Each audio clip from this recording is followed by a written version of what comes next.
Welcome to this episode of Wanderlust Solo Women Travel Unscripted. Real women, real stories, real journeys, and no filter. Join Gina, your host, to share the experiences and stories of solo female travelers and advocates from all over the world, with a mission to empower women of all ages, backgrounds, and life stages to embrace solo female travel with confidence and enthusiasm, while being authentic and real, unscripted.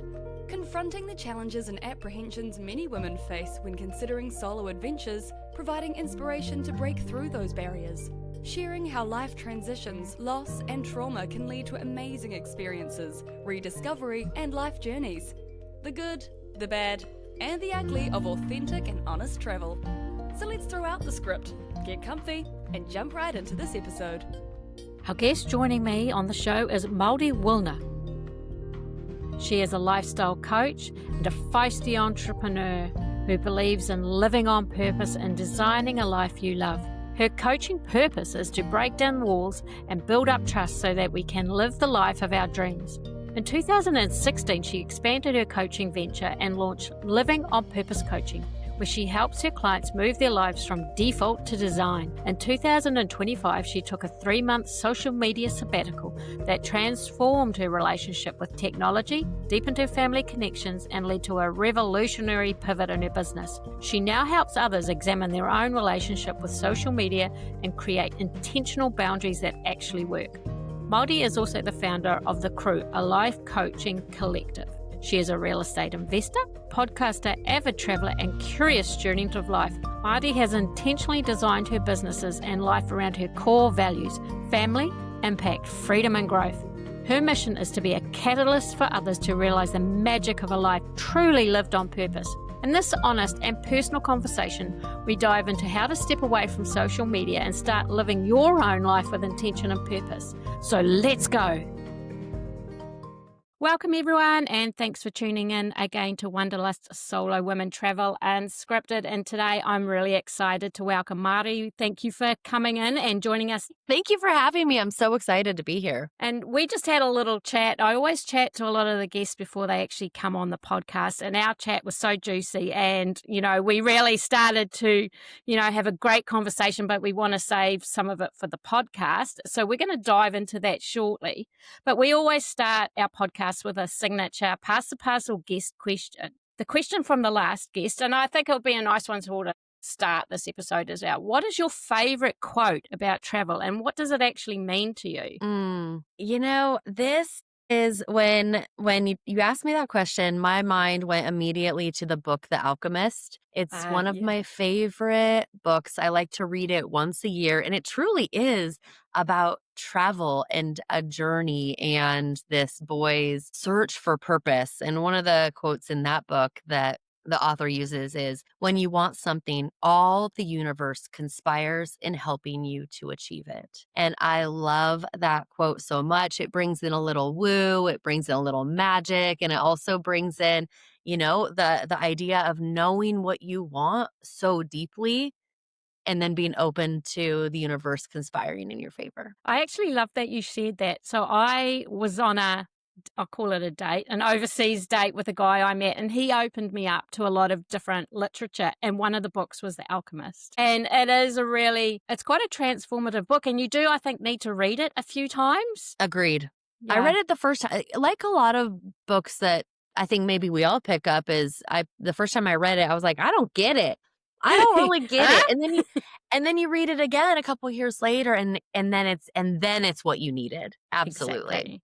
And I think it's the right timing too, because there is a message in it. And I think that's really important. And that's sort of a bit like the quote from it, pretty much the universe gives you when you need it. And I've really found that in my life. It's like when you truly, truly, truly, really, really need something or want something, from a really good place, things do come and fall into place for you. Absolutely. Absolutely. Yeah. We talk a lot about manifesting in our family, and a lot of magical things have started happening for all of us with this concept of manifesting, knowing what you want, taking the action and then being open to receive whatever the universe is going to conspire to Exactly. give you. And it doesn't mean sitting on your ass waiting for it to be Exactly. dropped in your lap either.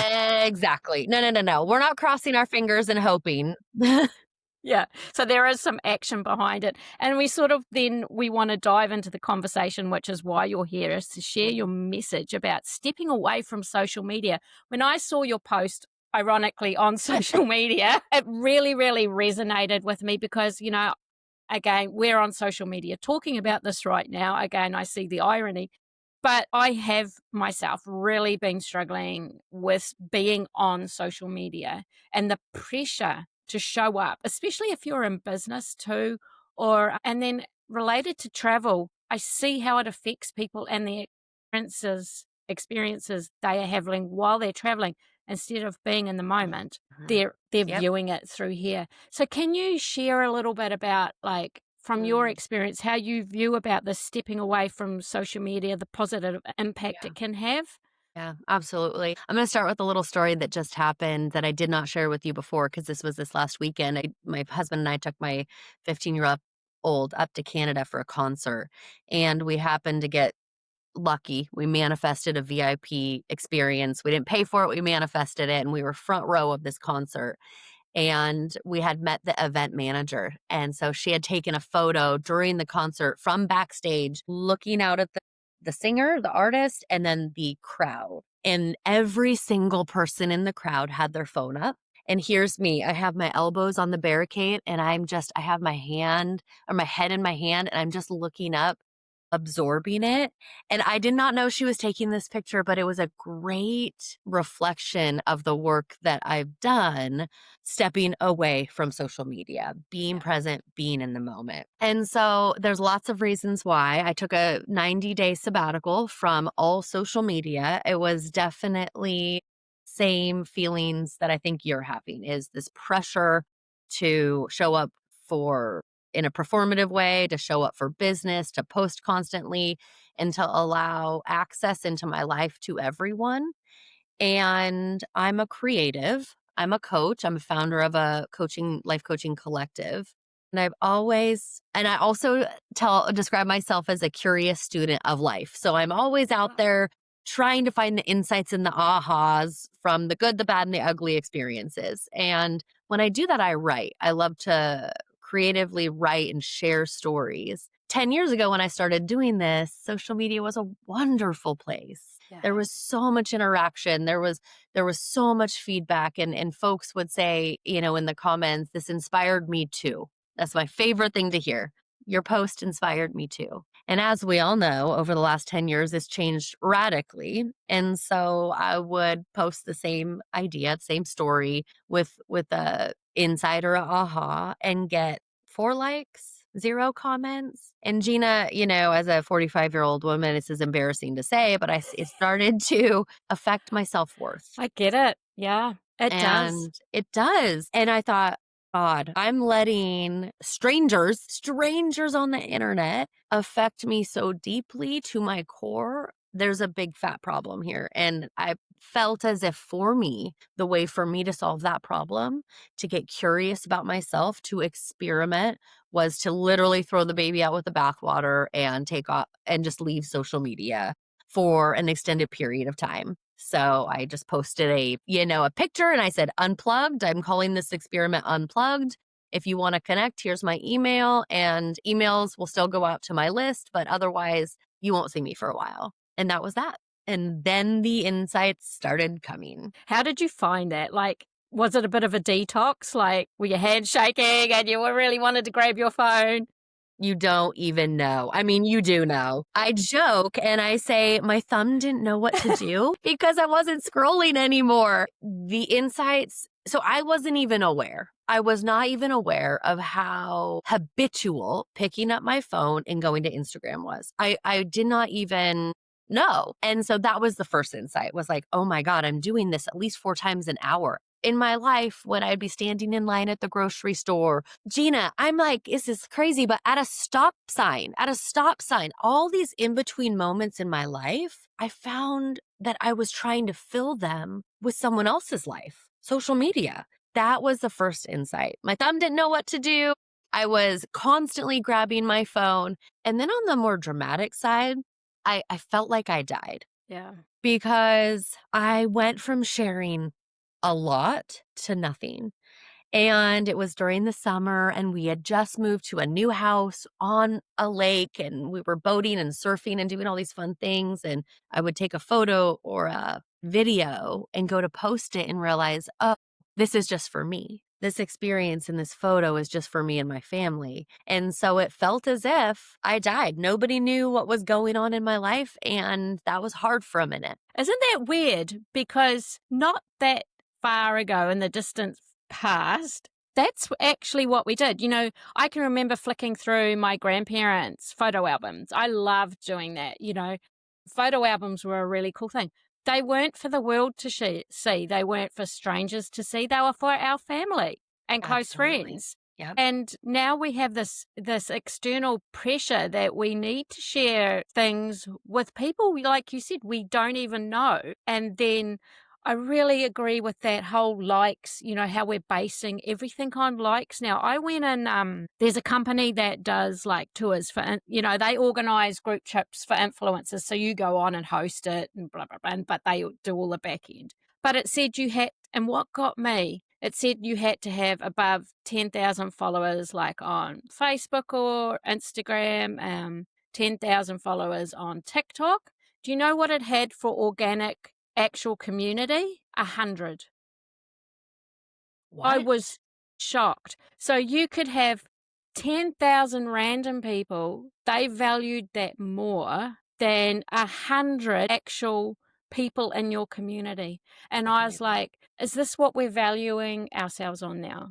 And you're so right about that likes thing. You know, you work so hard to post a cool video or do something, and then I'm like, nobody likes it. And then you start beating yourself up. Yeah, absolutely. And I think, it's so interesting as I started emailing my list about my experience and sharing that I was off social media, I have to say that this topic, this conversation has had one of the biggest responses from my list. And sharing, asking podcast hosts like yourself to allow me to come on and share my story and share my experience Yeah. also has had the biggest response, which tells me, and I keep hearing, you're not alone. And how did you do it? And I think I need that. Yeah. And I think that's the thing, because it's a bit like an addiction. Well, it is an addiction, and a habitual one, because even at every week it tells you how much screen time you have, that little notification. And I'm quite chuffed when it goes down. It's like, because I try and make a conscious effort, but when it goes back to traveling, so many people aren't in the moment. They go to these places and they're viewing that literally through their phone. And we have such an expectation, like you said, quite often you go through Instagram to get inspiration, because of the images and the photos and everything like that. And then we get there, and because they've been doctored or edited, they're not genuine and organic. And then people get disappointed.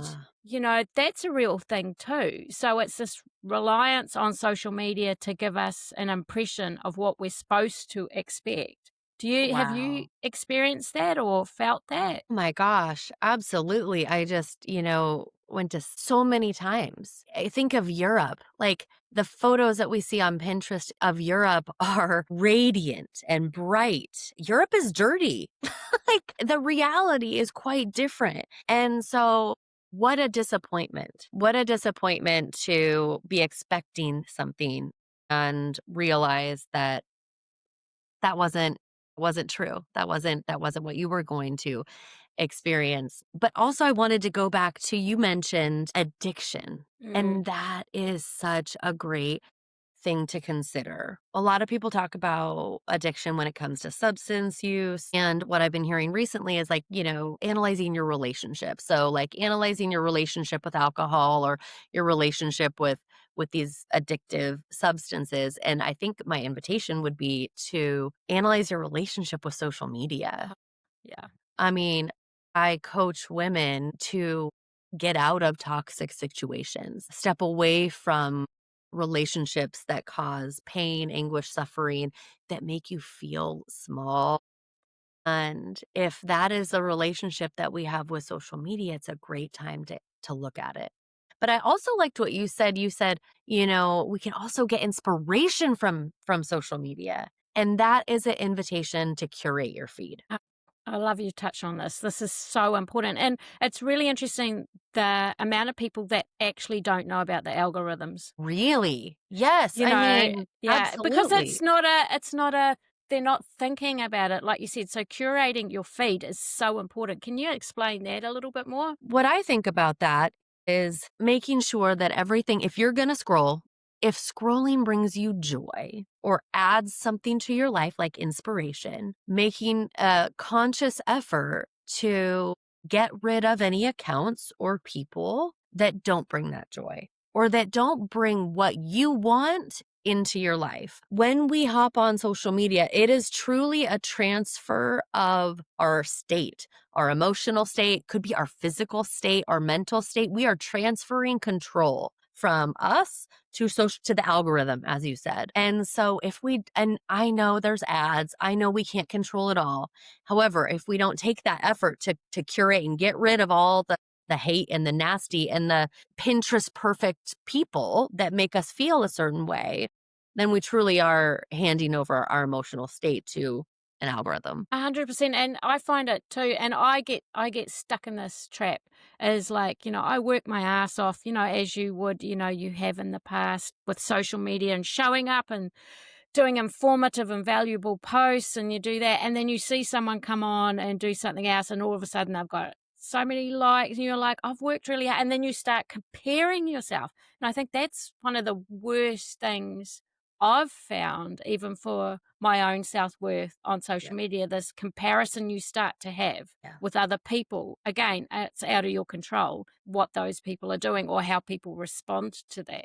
And it doesn't mean that your content isn't good or whatever. It's may not just be getting seen or seen to the right people. So it does have such a negative effect in that sense. Absolutely. I say, compare and despair. When you start comparing, it's really hard on us. We can get even harder on ourselves than we already are when we start comparing. And also, the reminder that what we're seeing on social media, like, just reminding ourselves that it's probably 10% reality. I literally made that up. I made that statistic up.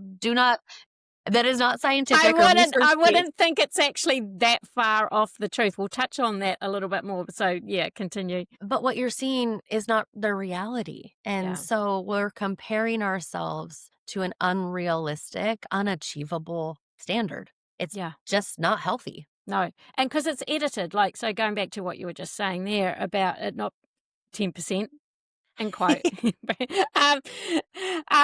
because it is very well edited, some things, and you don't know what goes on. And quite often the smiley faces, they're not smiley faces 100% of the time. And now you've got the real push in amazing AI generated video, which I think is even the situation tenfold, 100-fold, as far as even my partner showed me a video last night, and we've had this conversation about AI videos at the moment, and he says, oh, look at this funny one, people going up to the door and then they're stealing packages and they're exploding. And I was like, I actually don't think that's real. So because they're getting so good. There was one I got caught out, and it was a kid at the door. You know how they have those door cams? Yeah. And, there was a kid at the door, and an alligator was coming across the yard. It was in Florida, and the mum came out. Wasn't real. And I think there's one doing the rounds about animals saving children. They know they're endangered, and it's like a great video.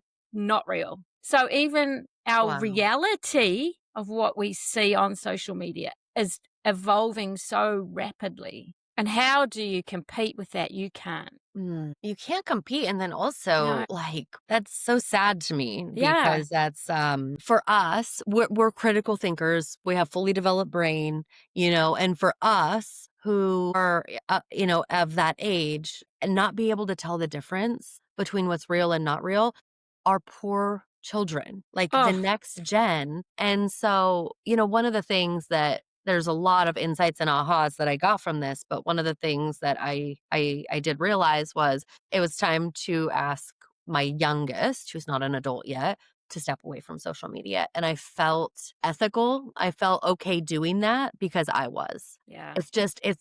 It feels like it's not quite a safe enough place for someone who doesn't have a fully developed brain yet and can't use critical thinking. Because also as parents, we can't compete against the algorithm. There's no way. There's no competition. You can't parent harder and compare. There's just no way because it is too, quote unquote, real. Yeah. Mm-hmm. And that is a scary thing. I think there needs to be education for parents because I don't think they realize what their kids are seeing. I agree. Really don't. And it's scary. There's been some statistics here and they're quite shocking. But that is those children's reality, which is the saddest bit. I can remember going outside. As soon as it was daylight on the weekend, you were outside and you didn't come in. And now I'm sounding like an old person. I can hear myself say it. you didn't come in, till it was dark, and you were out all day and you were using your imagination. Yeah, absolutely. And I think even as adults, we need to do that too. We need to go out, use our imaginations, play, rediscover ourselves without this pressure to document it also.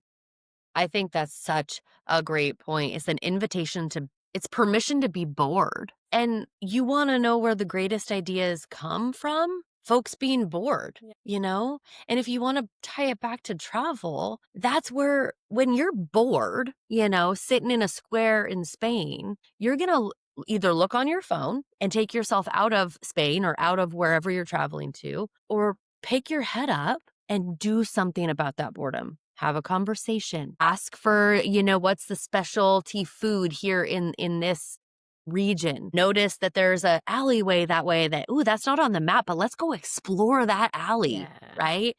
It's like being bored in travel. I don't know what you think about this, but we don't have to have a perfectly planned itinerary to, like, what if there was open space? What would happen if you allowed yourself to be bored and then go find something? I love that because some of my best adventures have been when I've got lost because I haven't had a map, an online map telling me where to go. And they've been some of the best adventures.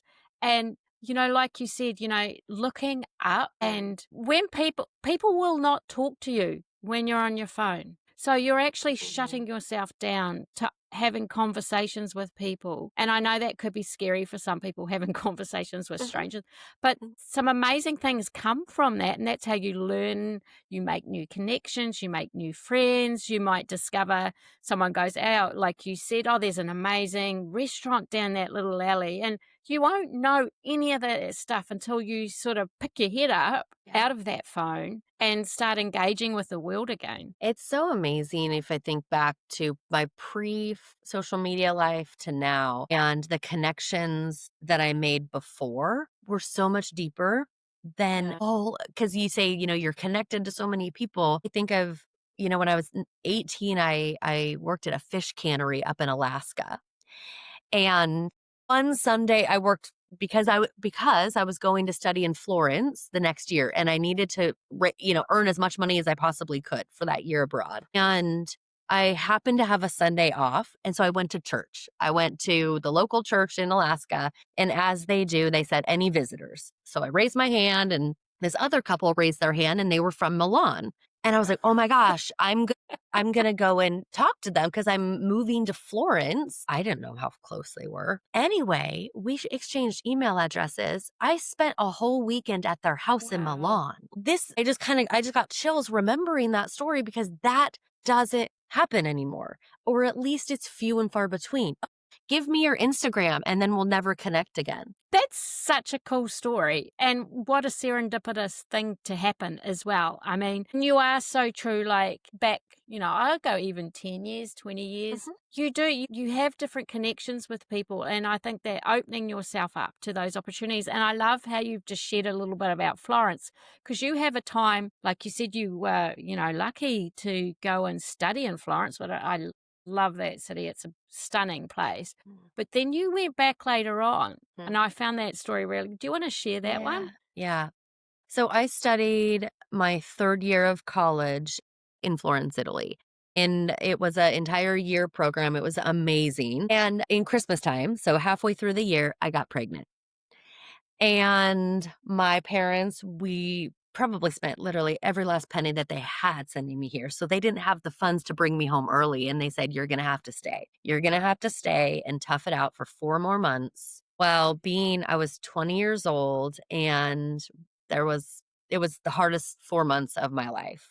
Being in a foreign country, not feeling well, different foods, the smells, and then also all of my friends were partying, which is what I was doing. That's what we were, and so all of a sudden I was lonely and depressed and sick. I came home and my baby and everything was fine. But those last 4 months were probably the saddest months of my life. And I kept a journal, but and I still have it, but it just is full of pain. And so it just stayed on my bookshelf. 2 years ago, so this is 20 years later, I was feeling the same sort of way. I was feeling kind of depressed and sad, and circumstances in my life at the time had me feeling pretty low. And I was talking to my coach, and I said, I just want to run away. I just want to leave my circumstances right now and go figure some things out. And she's like, well, let's do it. Let's plan that. And I said, but I don't want to go anywhere happy. I don't feel happy. And I didn't want to force myself to feel happy. I wanted to feel sad. I wanted to embrace my stage in life and work through it, not ignore it.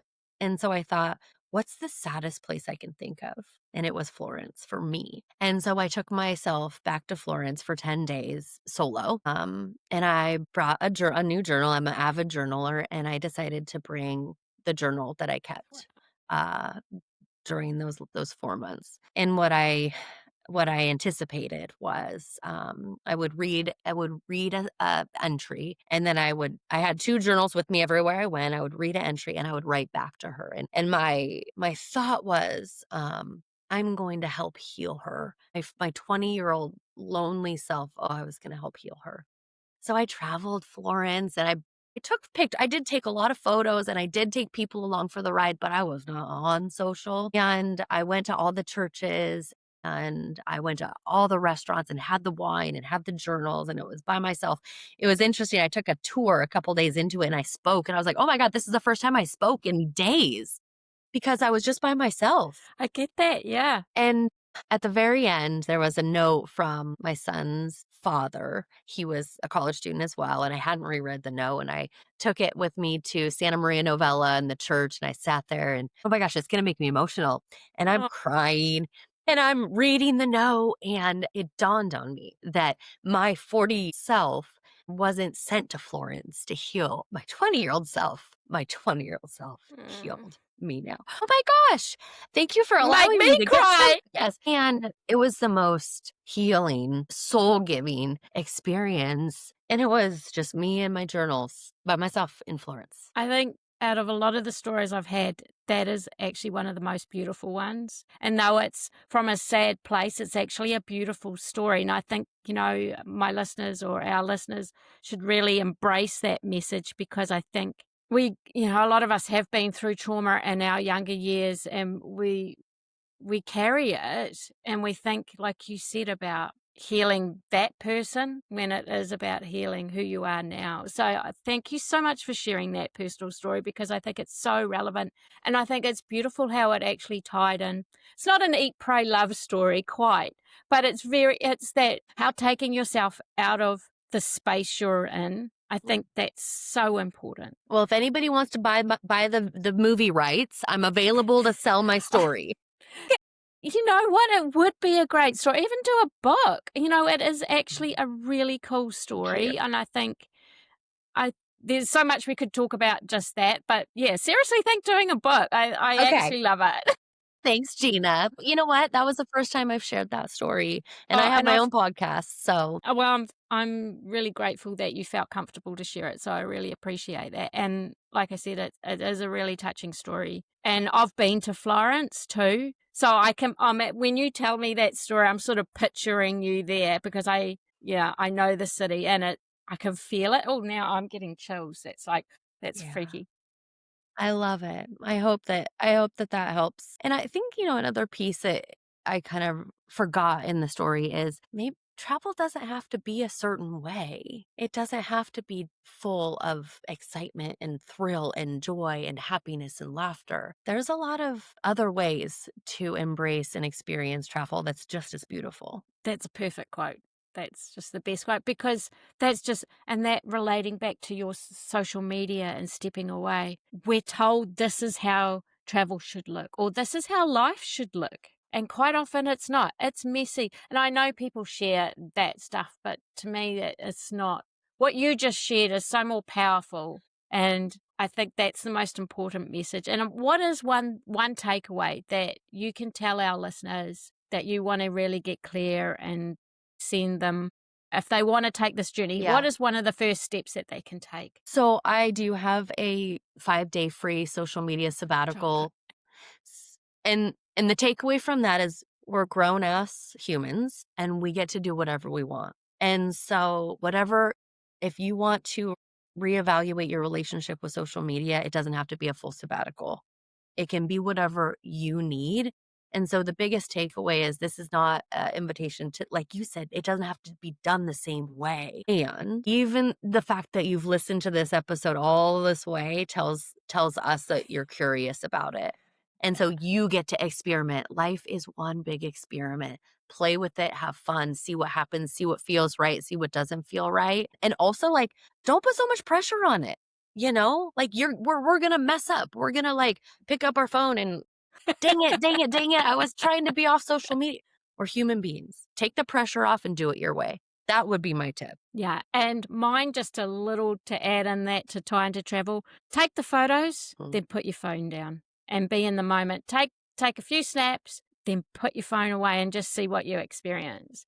I have loved this conversation so much. It's just been, one of the highlight ones for me. I have loved it. So thank you so much, Mari, for being on the show. I really, really appreciate your message and the stories that you shared. So where can people find you? I will put a lot of the information down in the comment section, but where can they find you?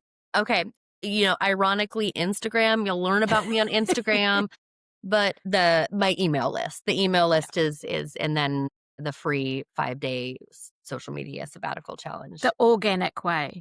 Yeah. And then I read the emails and we have a conversation in the organic way. Yes. Love that. So thank you again. It's been a pleasure. And just to end the show, it's sort of like how we started. Do you have a question for our next guest that you would like them to answer? I think I would like to know, what would be your biggest fear or worry about taking a social media sabbatical? I love that. That's going to be so juicy for the next one. So thank you. But thank you again. I've enjoyed your time. This was wonderful. Like I said, I will pop everything down in the comment section for everyone to find.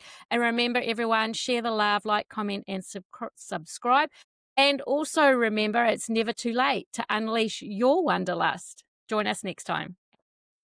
Thanks for listening. Please share the love by liking, commenting, or subscribing, or join us in our Facebook community.